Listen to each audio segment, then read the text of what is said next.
The descendants of a family chased out of a Colorado town because of racism years ago have returned for a special moment. Their grandfather's grave, which was lost for decades, has been found again in Lafayette, and now his headstone is finally in place.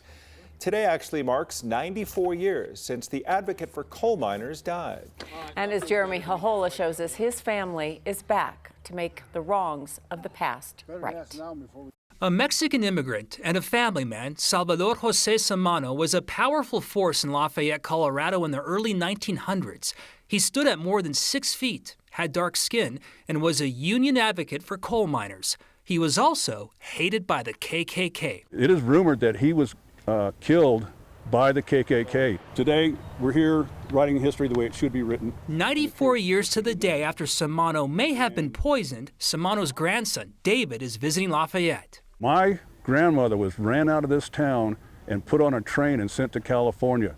All the Samanos were ran out of this town shortly after his death. Respected in life, but lost in death for decades, Samano's resting place vanished from Lafayette's records. We're in an area called Potter's Field, and that's where they buried the immigrants and the people that the KKK did not like. They didn't even consider them as humans. And the city did not record any of those burials.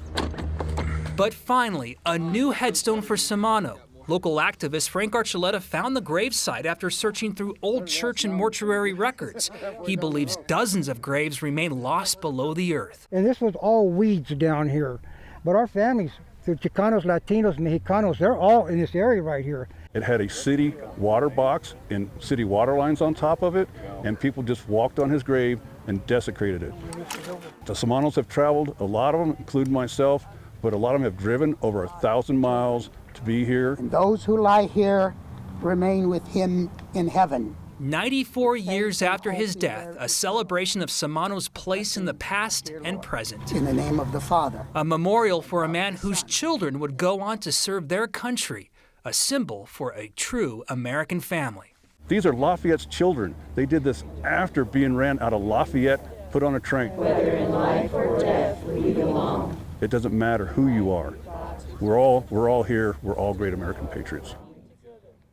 Frank Archuleta, who found the grave, is trying to get the city of Lafayette to acknowledge the others who are buried there in unmarked resting spots. He believes many of them are children, and he has a list of surnames. Many of these surnames are Hispanic, with Hispanic backgrounds. Would it be similar to a tomb of the unknown? They really don't have identification for most. They don't. He has a list of dozens of names, people who've been lost over the years. It's an old cemetery, and it was a cemetery that was, controlled by people in Lafayette at the time who didn't really think too highly of immigrants back then. His efforts, you hope a lot of people would jump in and help him. Yeah, he has some help out there, so hopefully, but even more. Yeah, perhaps he'll get the city council to get on board and potentially get a plaque out there. That's his goal, with the names of people who've been lost. That would be nice. Yeah.